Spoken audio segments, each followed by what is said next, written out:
Hello everybody, welcome back to Let's Play 9 Persons, 9 Hours, 9 Doors. Last time, the team of 7, Clover, and Junpei made it through the operating room. Today, they left the operating room. The hallway took them around several corners and past several doors, but they were all locked. Until at last, the final door was hidden in a corner of the hall. Junpei grabbed the handle. As he made to push it open, a voice stopped him. The voice came from behind him and belonged to neither Seven nor Clover. Junpei! He spun around. He saw someone running toward him from the other end of the hallway. There were 3 people coming toward Junpei and his companions. Santa, Lotus, and June. They pulled up short in front of Junpei, breathing hard. Whoa! What the hell is this? What are you doing here? What? But we didn't... Before he could finish, Clover spoke. Hey guys, could you come take a look at this? She was standing near the end of a small hallway that branched off to the right. The rest of them ran over to her, curious as to what she'd found. There was something on the wall at the end of the hallway. A map of the ship's interior. It said Sea Deck in the upper left corner. It was, they assumed, a map to the floor they were on. Door 7 and Door 8. The map confirmed what they already knew. Both doors eventually led to the hallway where they had found themselves. In fact... Yeah, isn't that what I said? We aren't going to be split up permanently till we find Door 9. We might get separated for a little while, but we'll see each other again. Otherwise, we won't be able to open Door 9. That's how the nonary game works. Junpei looked at the map of the ship's interior again. As he looked more closely, his surprise and excitement gave way to weariness. One by one, the others saw what he'd seen. They moved as one for the door. He pulled the map of the ship's interior off of the wall, put it in his pocket, and followed the others. The 6 of them stood in front of the door, arrayed in a semicircle. Santa stepped forward. He took hold of the door and spoke without looking back at the other 5. Ready? I'm gonna open it. Slowly, all 5 nodded their silent assent. With a deep breath, Santa threw open the door.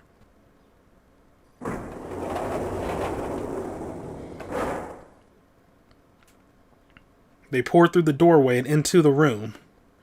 Even without looking around, each one of them knew where they were. They were just where the map had said they would be. The same room they'd been in not so very long ago. The tremendous central hospital room with empty beds from wall to wall.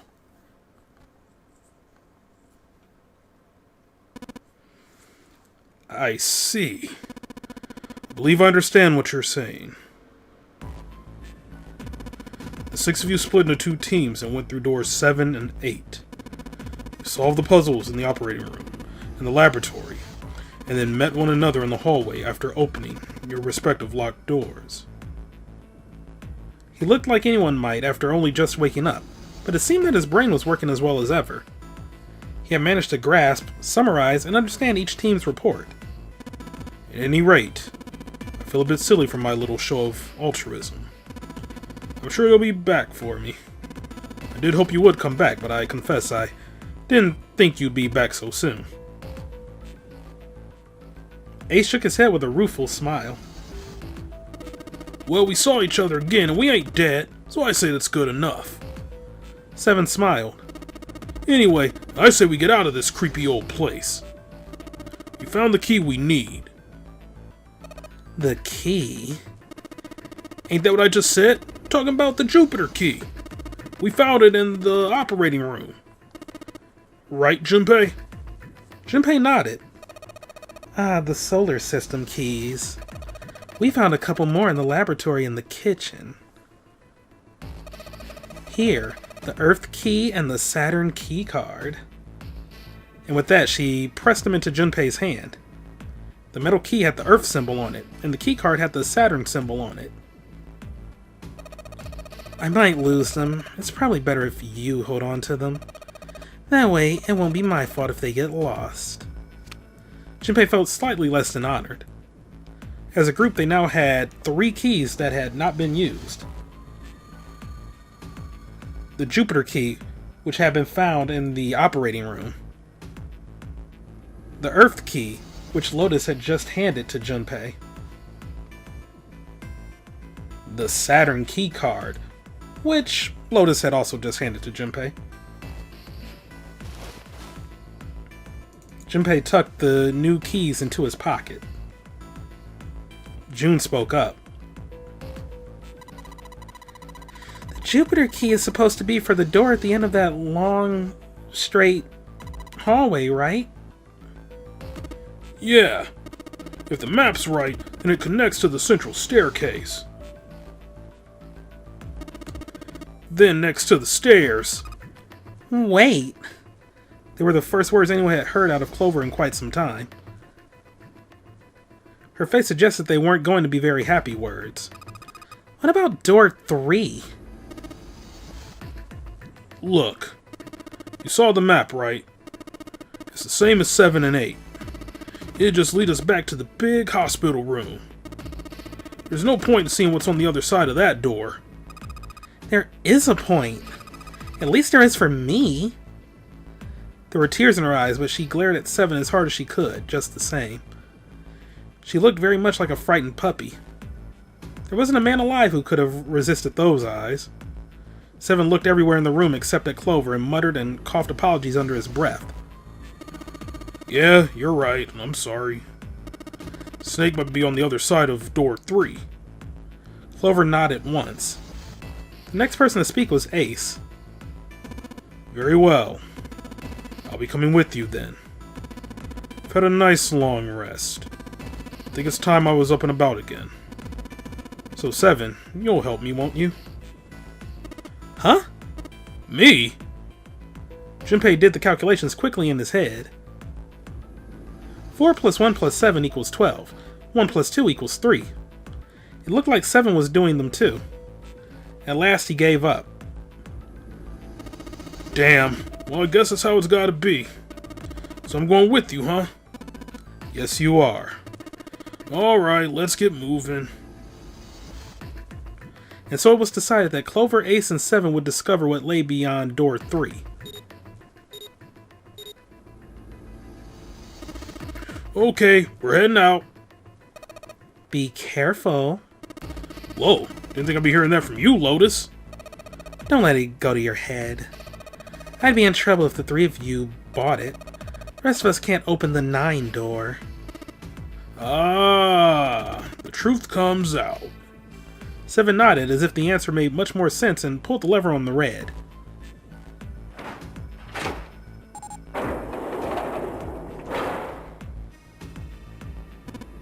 Okay, let's go.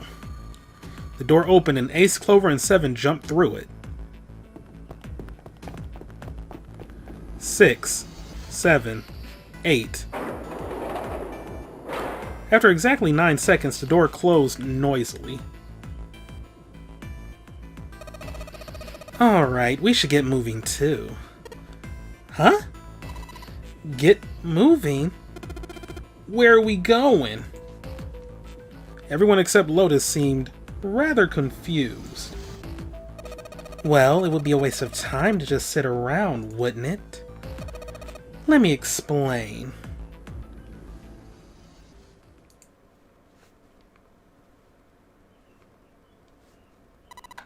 I get it. Do you, June? We're going to see if we can get anywhere interesting with the Jupiter key. Yes. If we're lucky, we might find Snake. They were at the end of the hallway lined by individual hospital rooms.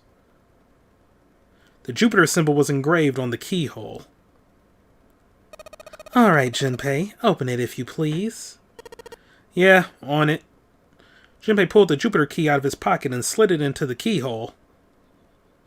He twisted. With a nice sharp click, he felt the door unlock. Alright, guys. Alright. Ready, guys? Junpei's companions nodded. He nodded back, then slowly and quietly opened the door.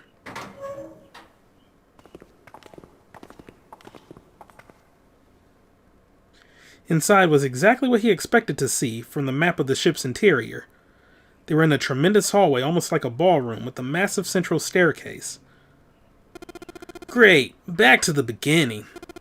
You sure this is a good idea? What do you mean? Well, we already searched every inch of this room, didn't we? I'm asking you if there's any reason we came back here.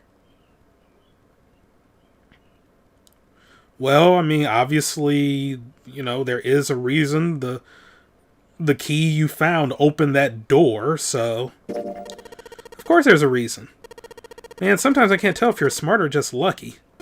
Huh? This. Junpei pulled two things out of his pockets. Yep, keys that they didn't have before. The Saturn key card and the Earth key. Santa cocked his head to one side like an inquisitive bird and looked at them. After several long moments during which it became apparent that Santa had no idea what the cards meant, June took pity on him. Don't you remember, Santa? On C deck where we are now, there was a big elevator behind the stairs, remember? And next to the elevator, there was a card reader with the Saturn symbol on it. And on A deck on the door to the left, there was a keyhole with the Earth symbol on it, I think. So the two keys that Jumpy has should let us use the elevator and the door on A deck, huh? Yes, that's right. June smiled, pleased with herself. So did Santa. Alright, I got it. Let's get started then. What do you say we split into two teams? Lotus and I will search the Earth one so you two can search Saturn, alright? Sounds good. Junpei handed the Earth key to Santa. They decided that their initial search should be brief, only 10 minutes. They'd meet back near the staircase once they were done. Junpei and June headed for the elevators.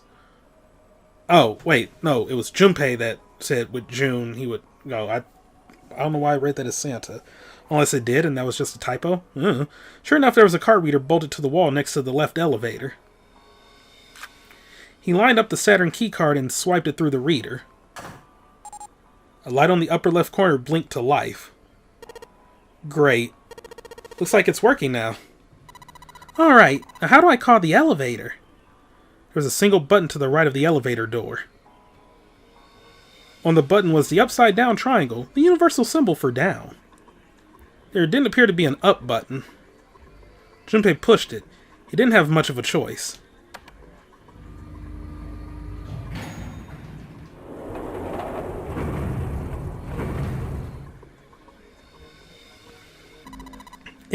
It opened. Look, Jumpy! June's voice was excited, but Junpei could hear a tinge of anxiety. Sweet, it opened. Let's get going. He grinned at June and stepped toward the open door. As he was about to set foot in it, he felt a hand on his arm. Wait. What? I'm not really, I just... Oh gosh. Junpei was at something of a loss. What could she possibly be so frightened of? June was probably afraid of being locked up alone with a boy, or they could only go down.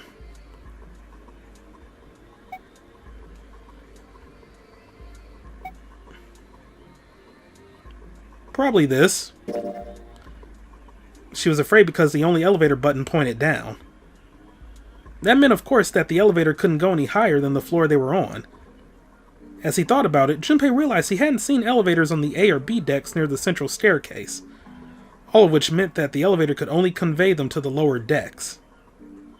And the floor below the one they were on, D deck, should be completely submerged. That meant... Hey, wait a minute. This elevator came up from somewhere under us, right? Well, yes, I guess it did. Yeah, because when you call the elevator, like, if you're at the top floor and it was moving, like it wasn't there immediately, then that meant it had to come from the bottom. So that means it came from somewhere that was dry. Oh, it didn't open right away after you pressed the button. There was a motor noise like it was moving, and then it opened. Yeah, exactly. Yes. So take a look inside. Junpei jerked his head toward the interior of the elevator. It's not wet at all, is it? The walls and even the floor are totally dry. Oh, you're right, they are. She looked around the elevator, slightly embarrassed. Well, let's test it. Test it? Yeah, watch this. Junpei put one foot in the elevator and bent around the corner of the door until he could see the floor buttons. There were only two, E and C. He pushed the E button and jumped out of the elevator. The door slid shut and they heard the grinding of the motor as the elevator car moved down.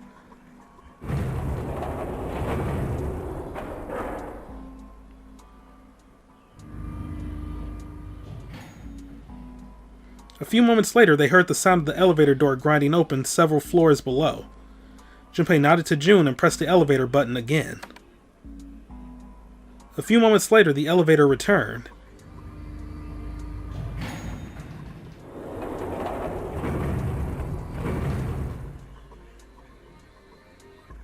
The door slid open, and just as Junpei had expected, there was no water to be found. See? Junpei couldn't resist puffing out his chest, just a little bit.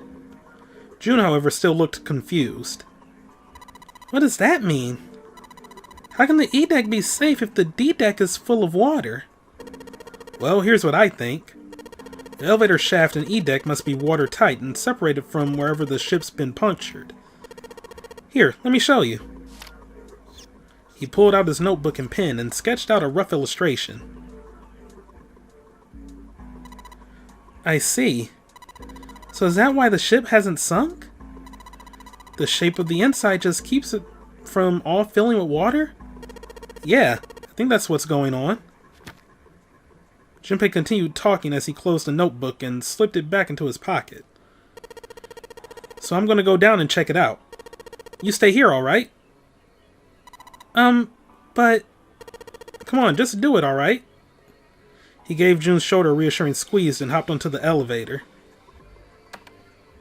He pushed the E button and the door began to close. June looked worried, her eyes darting back and forth as if she was trying to make a decision, when suddenly... I'm coming with you! Huh? At the last possible moment, June dashed forward, turning sideways just in time to slip through the gap between the closing doors. Junpei jammed his finger against the open button, but it was too late. The door had shut. He and June were in the elevator and it was headed down to E deck.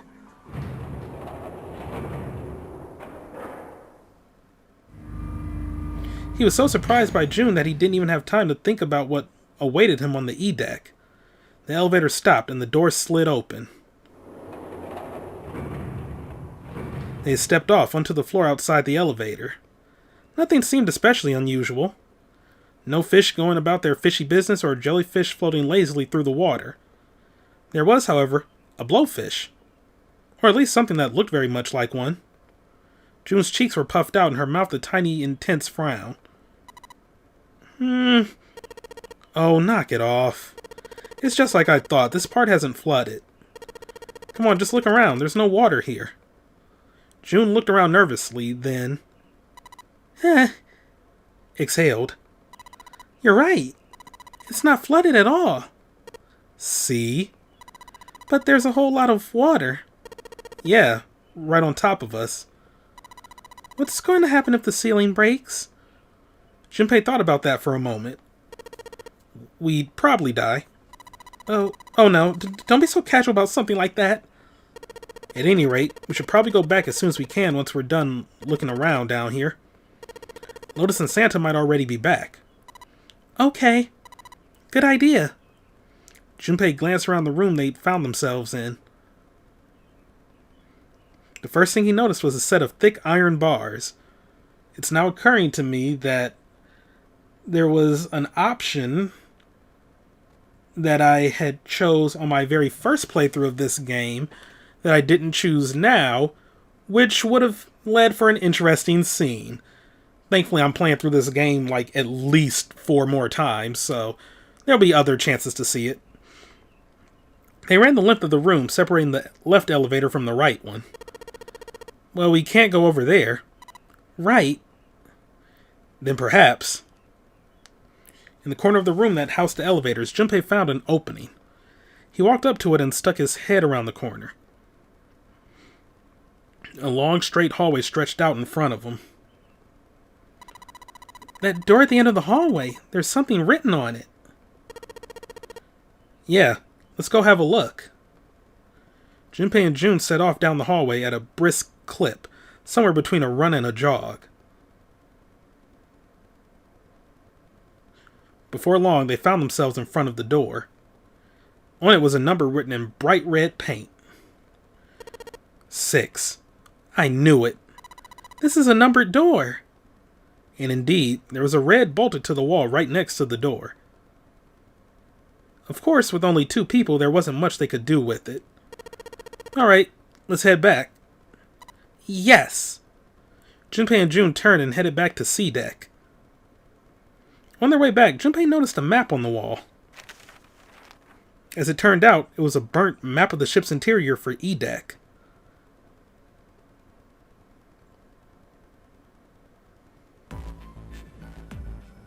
Somebody seems a little suspicious. Huh? So you guys found door 1. They'd met back up with Santa and Lotus, who had explained what they'd found.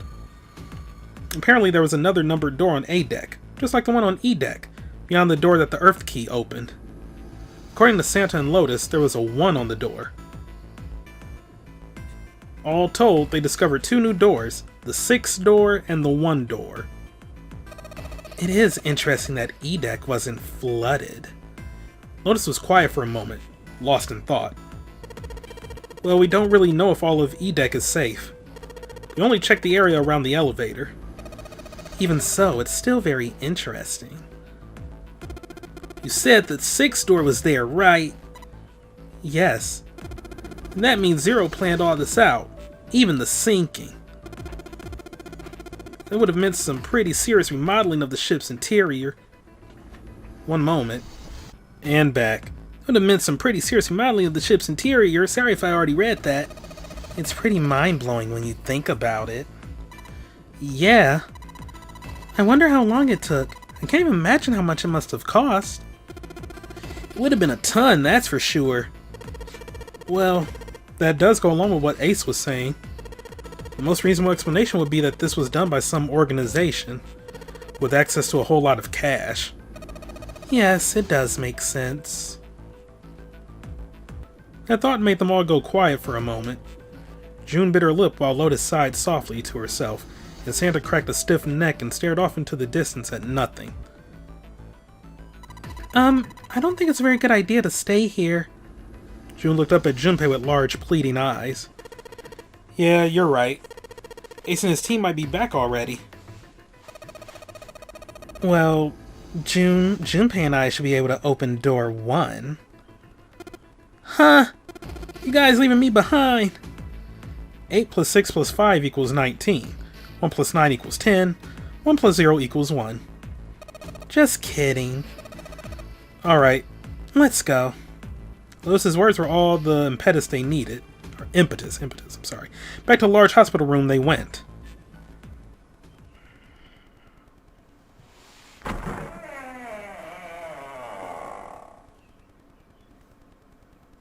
The moment they stepped inside, a tremendous voice echoed across the room. Hey! Where the hell did you guys go? It was 7. Ace was right behind him and Clover was behind Ace, although she seemed to be hanging back. It looked as though there was something strange about them. 7 had the look of a man who'd seen a ghost. Ace was just as pale, and Clover looked as though she was only moments from passing out entirely. For a long moment they simply stood there, looking at one another. Junpei looked around nervously, waiting for someone else to speak. No one did. He looked at 7. What happened? What the hell kind of a question is that? 7 was trying very hard to be angry, but something had shaken him. Hard. His shoulders were trembling and his voice was strained. Snake was... Snake is... Seven couldn't finish. He just looked away, his face twisted by... Junpei wasn't sure what. Instead, Ace spoke. He took a deep breath, closed his eyes, and spoke. Snake is... dead. He died, just as the Ninth Man did. It was as if all the air had suddenly been sucked out of the room. Junpei felt his heartbeat quicken, and he realized he was having trouble breathing. He could feel cold sweat beading on his forehead and neck. June, Santa, and Lotus looked the way he felt. All three were frozen in place, their faces white. Oh my god, that's not true, is it? We should make sure. Yeah, right, we should. They nodded to one another and headed for the number 3 door. Wait! Not that way! They stopped short and turned to look at Seven. He was pointing at the door with no number. I stuck a screwdriver in there to keep the door from closing all the way. Oh, looks like his plan from the beginning worked out. It's not locked, so you can go in that way. Where is he? The shower room on the left side of the hallway. Put a broom in there too to keep the door open. We can get in without going through the numbered door, right? Yeah, that's right. Their new destination cleared, Junpei and his companions headed to the door with no number. Once in the hallway, it was easy to spot the metal door on the left wall. It hadn't been open when they'd been through there before. But now, just as Seven had said, there was a broom stuck between the door and the frame, keeping it open. They looked at it for a moment, then stepped inside. Ugh, it smells horrible. Lotus wrinkled her nose and covered her mouth in disgust. Even Santa pitched his nose shut. Yeah, this is pretty awful. I feel like I'm gonna puke. It was just as bad as they said, perhaps worse. A hideous smell filled the air so thick they could almost taste it. It was sour and smelled of fish, feces, and burnt meat. It worked its way through Junpei's nose and down his throat to pound against the entrance to his stomach. He put his hands over his mouth and struggled to keep what little was in his stomach where it belonged. Ew. They didn't have to wonder where the body was. Also, letters and blood on the wall. Danganronpa taught me that's always important. There was blood everywhere, a few arms of the splatter reaching toward them as they walked in through the door. All one had to do was follow the many radial arms to their source. The body itself was hidden behind a divider. June, you should stay here. But... Please, just do me a favor, okay? Alright? He didn't give her a chance to say no. He put his hand on her shoulder as if to shove her into the ground like a tent pole, turned, and walked toward the end of the divider. It felt like it had took an eternity for him to get there. Santa and Lotus followed, timid and nervous as a pair of children. Eventually they reached the divider. They looked at one another and nodded slowly. Junpei put his hands on the divider and peered around the corner. For a moment he forgot to breathe.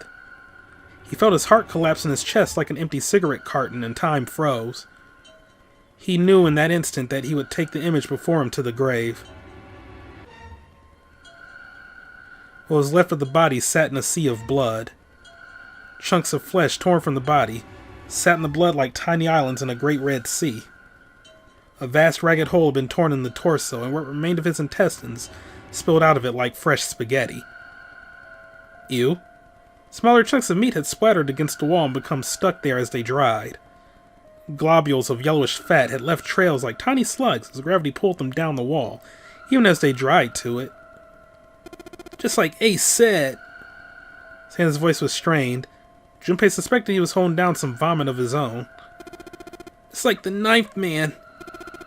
Detonator in his bracelet set off the bomb in his gut. It looked as though the explosion had been quite powerful.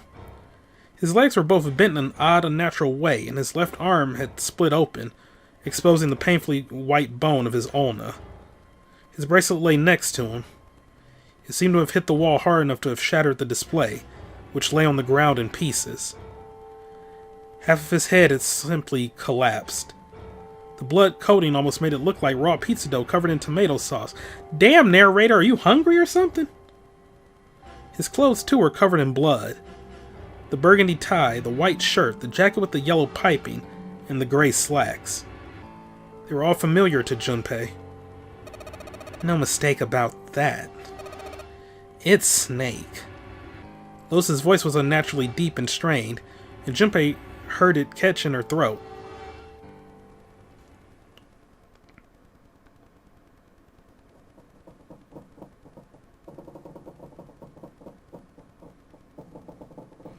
The squeal of tortured metal made Junpei's teeth curl. It sounded like the noise a ghost would make. No matter how many times he heard it, he never got used to it.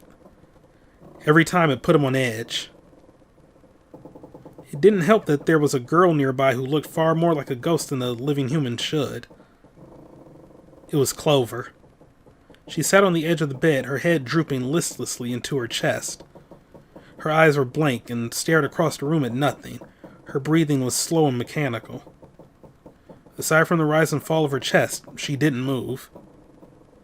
Junpei felt as if even a nudge might cause her to shatter into 1,000 pieces. Snake was probably murdered. Chances are he was killed the same way the Ninth Man was. Seven lowered his voice, likely in an effort to keep Clover from hearing what he had to say. There were 4 other people in that room with Junpei and Seven. Ace, Santa, June, and Lotus. Seven looked at each one of them in turn and continued. It's pretty straightforward. Not that hard to figure out how they did it. First, the killers got Snake to authenticate on the red to open door 3. Then they shoved him into it, alone, and waited 9 seconds for the door to shut. Once that door shut, it was over for Snake, but he didn't give up. He probably knew it wouldn't do him any good, but he probably ran into the shower room looking for the dead. It was a small chance, but it wasn't like he had anything to lose. Unfortunately, it didn't work. The detonator's only deactivated if everybody who authenticated when they went in uses the dead.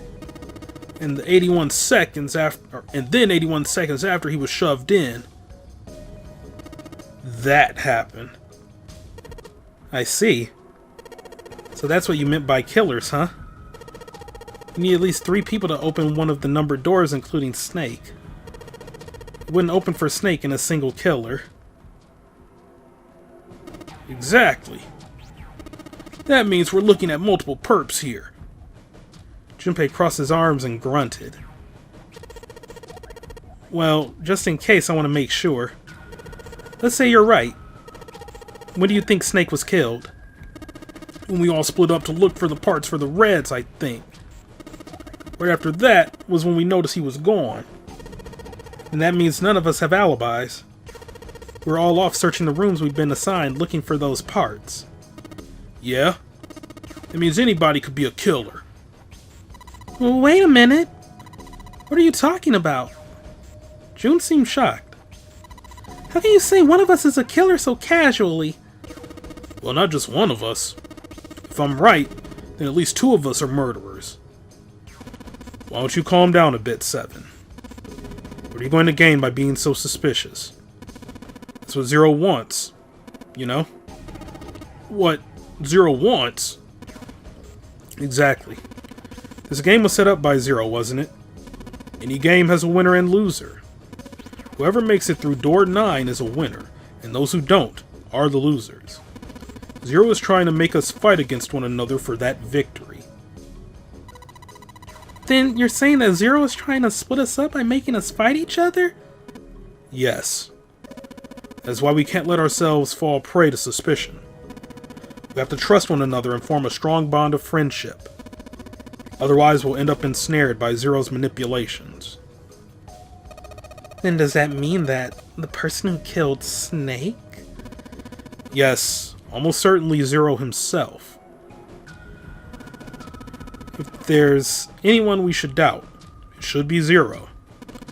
He masterminded this game and kidnapped all of us. Doesn't it seem reasonable that he would have killed Snake as well? Junpei hadn't really considered that. If Zero had killed Snake, then Zero was on the ship with them. Was Zero still on the ship with them? Of course, I mean, where else is he going to go?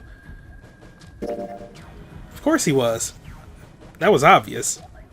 Zero was somewhere on the ship, but, I mean, he has to monitor them, put the stuff back in the thing while they're all missing. I mean, come on.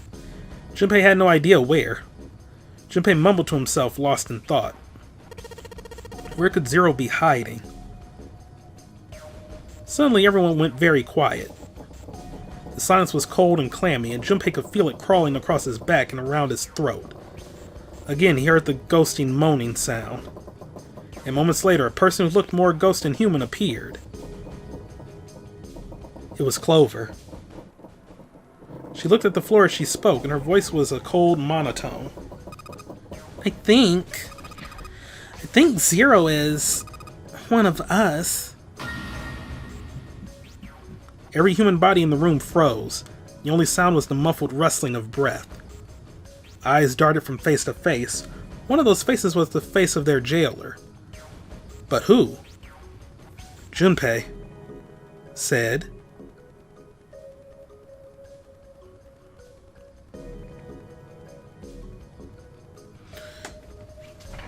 I mean, don't trust anything. Anything's possible. Well, that's possible. Huh? Like Clover said, Zero might be one of us. What are you saying, Jumpy? Didn't you hear what Ace said? Exactly. I said we shouldn't suspect one another for no reason. No reason? I've got a great reason. And what's that? The bracelets. He had on his left arm. Why are the bombs in our bodies connected to the bracelets? You're all thinking Zero's hiding somewhere watching us, right? If he's doing that, then he could just detonate the bombs by remote control if someone did something they weren't supposed to. He'll be a lot more precise and a lot easier. But if that's the case, then why is the bomb set off by the detonator in the bracelet? Huh. You got a point. Not the logic I was expecting him to take, but okay. I'm not done. Try applying the same ideas to the nonary game. All the puzzles here run all by themselves. In other words, Zero doesn't have to be controlling them for the game to move forward. Why is that? Why would Zero bother to do something like that? Junpei let the question hang in the air and looked at the others. Not to mention, like, he wasn't really... Like, it's not a Danganronpa situation where Monokuma was having, like, a call and response with everybody. Like, Zero's message just played across the loudspeaker. And that was it. So it could have been a recording set to play at a certain time. You never know. It was Santa who answered. So let's say you and Clover are right. Zero's one of us. If that's the case, then it'd be really hard for him to keep track of all of us or control anything remotely. That's why all the puzzles run by themselves. That's what you're getting at, right? Yeah. Junpei nodded.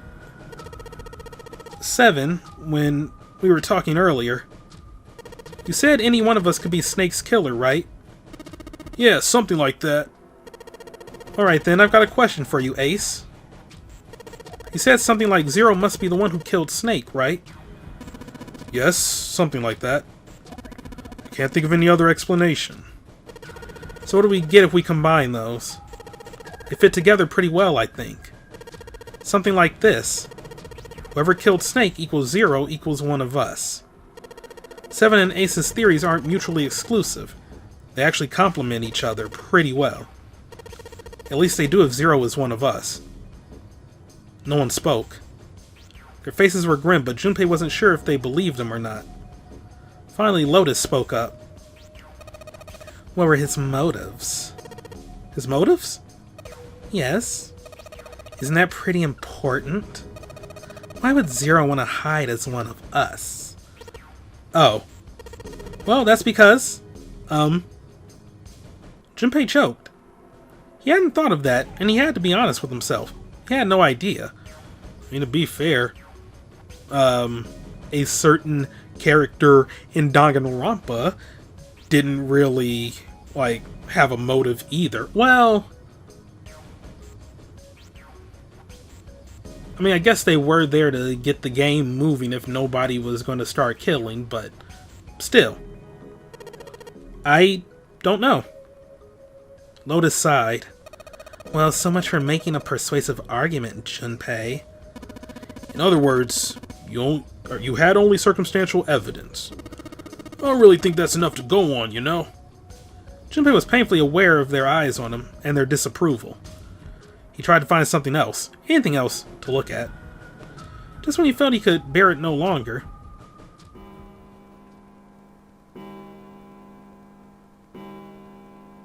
They heard a bell begin to ring. I mean, it wasn't like he was accusing them or anything. He was just thinking logically, like, if we were to take both of those into account, I mean, alright, let's say Zero did kill Snake.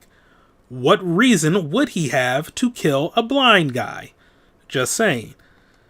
It was the clock at the central staircase. 3 in the morning. That means we have 3 hours left. And we need to move now. 7, Clover, Junpei.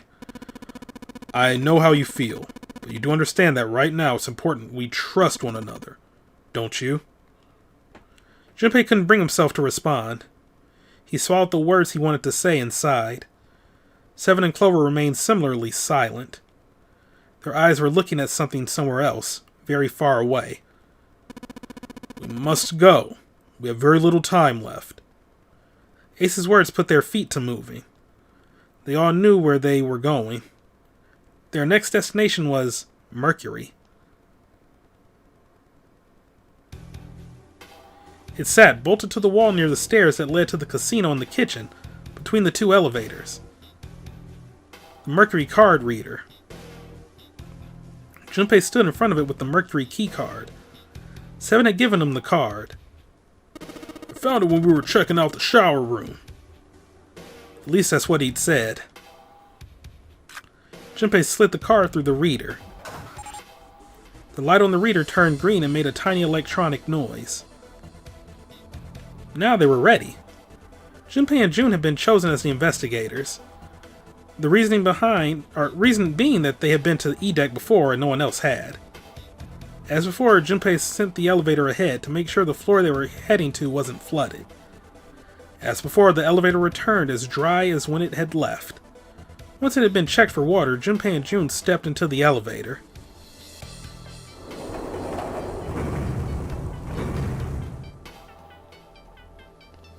There were only 2 floor buttons they could push. The C and bottom buttons. The rest were destroyed or did nothing when pushed. Junpei hit the bottom button. The door closed. Slowly they began to move downward. Sometime later, Junpei and June stepped off the elevator and onto the bottom deck. They stepped off and saw that the hallway to their right ended somewhere between 20 and 25 feet from them. The hallway in front of them was a dead end, but not a regular dead end. This is a numbered door. This is the 8th one we found. There were 2 numbered doors on B deck near the central staircase. They were doors 4 and 5. There were 3 more numbered doors in the large hospital room. Doors 3, 7, and 8. Junpei and June had found another door on E deck, and Lotus and Santa had found a 7th on A deck. There was a 6 on the door on E deck, and a 1 on the door on A deck. 4, 5, 3, 7, 8, 6, 1, and now door 2 stood in front of Junpei. There was only one thing it meant. Do you think the next door we find? Yeah, I think so. The next one's gonna be door 9. Despite himself, Junpei felt excited. There was something about that excitement that frightened him as well.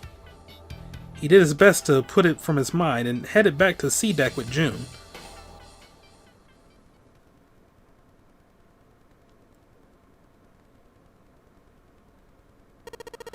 Alright, let's open these up. The pieces of paper they folded up lay on the ground next to Junpei's legs. There were 7 of them, all told. They were written on paper pulled from Junpei's notebook, and each one bore a code name and a door. Why had they decided to vote that way? They decided it wasn't fair to simply ask everyone at once. That would allow people to force others to go through certain doors. Well, that wasn't the only reason. Junpei had proposed a voting system, and he had a plan. It wasn't a plan he wanted anyone catching wind of, however, so he did his best to act calm as he began to open and read the pieces of paper. The first one read, Ace requests door 1. Yes, I do. Would you like me to explain why? No, we don't have the time for that, sorry. Let's keep going. Probably because, it's your number, but alright. It's my number. It was made for me. He opened the second one. Next is Santa. He wants door 6. Yeah, that's what I wrote. Junpei continued with the 3rd, 4th, and 5th pieces of paper. Clover wants 1, Lotus wants 2, and 7 also wants 2. Huh? Oh, wait a minute. There's no way I'm going anywhere with that... with the Elephant Man. No. There'd be no point to the voting if we let people change their choices because of stuff like that. But... Just give it up, Lotus. It's not like I want to hang out with some exhibitionist grandma. Wow, rude. I'm not an exhibitionist. I'm wearing clothes. Barely.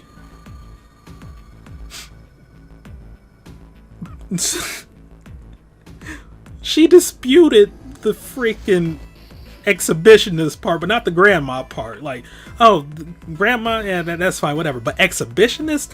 Oh, no, no, no, no, no. It's just, oh, okay. So, last I checked, that's not a crime. It really isn't. Maybe. What about common decency? You better shut the frick up, Puritan. Nobody wants to have to look at a chick who looks like a half-naked raisin. Where did the misogyny come from, my dude? Also, what part of her is raisin? Like, what? I'm going to kill you. Lotus's hair flared out like the mane of an angry lion as she roared with a voice that shook the walls. With some difficulty, Ace managed to restrain her. Junpei, read the rest. Right. Junpei tore his eyes away and looked down at the 6th piece of paper. He opened it. June wants door 6. Yes. I don't really have a reason. I just felt like it.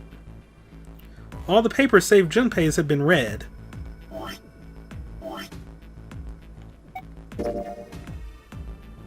Just a little safe to say. He did some quick calculations in his head. People who requested door 1 equals Ace plus Clover. This was the door on A deck, near the central staircase. People who requested door 2 equals 7 plus Lotus. This was the door on the bottom deck, and could be reached by taking the elevator to the bottom of the ship. People who requested door 6 equals Santa plus June. This was the door on E deck, and could be reached by taking the elevator near the central staircase down. It took him less than a second to run the numbers. He opened the 7th piece of paper and spoke. Okay, the last one is mine. I want to go through... And that's where it's our decision. And I believe the math sort of checks out, like with 7 and Lotus, that'd be 15. With Junpei, that would be 5. 5 plus 7 plus 8 equals 20. 2 plus 0 equals 2. And then you have Ace and Lotus. 1 plus 4 equals 5, plus 5, Junpei, equals 10. 1 plus 0 equals 1. And as for Santa and June, 6 plus 3 equals 9, plus 5 equals 14. 1 plus 4 equals 5. Which means that can throw a monkey wrench in the voting system. So, door 1, 2, or 6? Which one will we decide to go through? Chat, I leave it up to you. Door 1, where Clover and Ace want to go. Door 2, where good lord, what's his name? Seven and Lotus want to go to. Or door 6, where June and Santa want to go through. The choice is yours. Thank you all for watching. Have a great day, and I will see you next time for some more Let's Play. 9 hours, 9 persons, 9 doors, 1 more decision. Goodbye.